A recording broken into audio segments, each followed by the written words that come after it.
Welcome to episode 4 of the Alex.Nunemaker Mortgage Podcast for the week of July 4th, 2022. In market news, I hope everyone had a great July 4th holiday, and what a way that we ended last week with mortgage-backed securities rallying big time on Friday, which improved rates a good bit. So, good news there. The Atlanta Fed made some revisions to their GDP estimate for quarter 2. So, they had originally forecast 0% growth, so just flat. But their new estimate was negative 1%, which is important because if that number holds up, we would have 2 consecutive quarters of negative GDP growth, which traditionally would meet the definition of a recession. So traditionally that would also mean good things for mortgage rates, which are typically good and ease down in a recession on a macro level. Now, keep in mind, this is just an estimate of GDP that the Atlanta is forecasting. They get some initial readings, they revise their readings, and they give a final reading usually 3 months after the quarter ends. But this is pointing to what many have started to say, that we're not just heading towards a recession, but we're already in a recession. And now for mortgage tips. Big news in the mortgage and credit world is that the first wave of changes made by the consumer reporting agencies, or the CRAs, went into effect July 1st. So this could have an impact in helping clients raise their credit scores. But first, let me break down exactly what this is and what it isn't.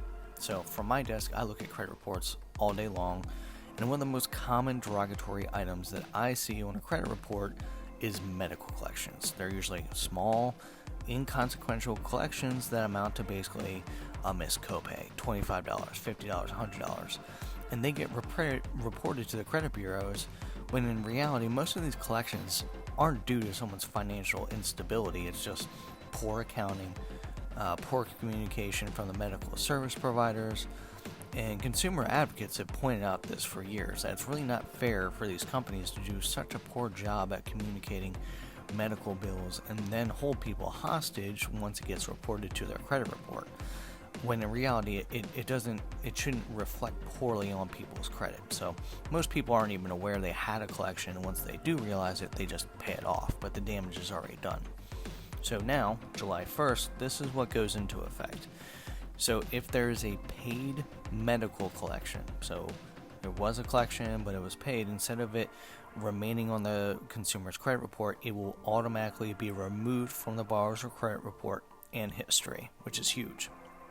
Secondly, also effective July 1st, any unpaid medical bills cannot be reported until they are at least 365 days past the date of first delinquency. So this will help from, someone goes to the hospital, they didn't realize they, missed a copay or something, and then 2 months later, this small, ridiculous bill ends up becoming a collection and a drag on their credit report. So now medical collection companies have to wait a full year before they can report it as a delinquency. So the idea behind this is they want them to make a more good faith effort to reach out to the consumer first before going the route of collections.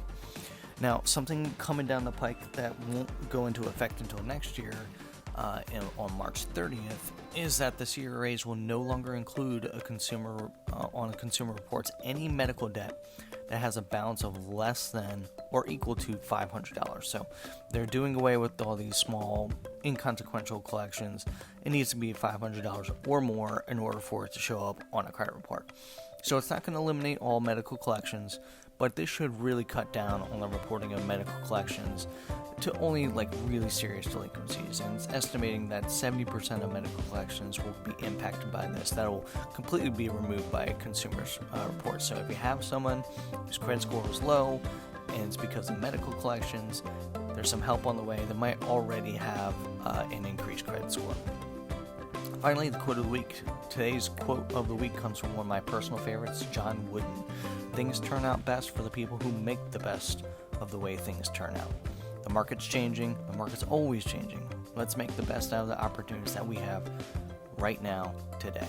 If I can help you or any of your clients with any questions or pre-approvals, let me know. Have a great week.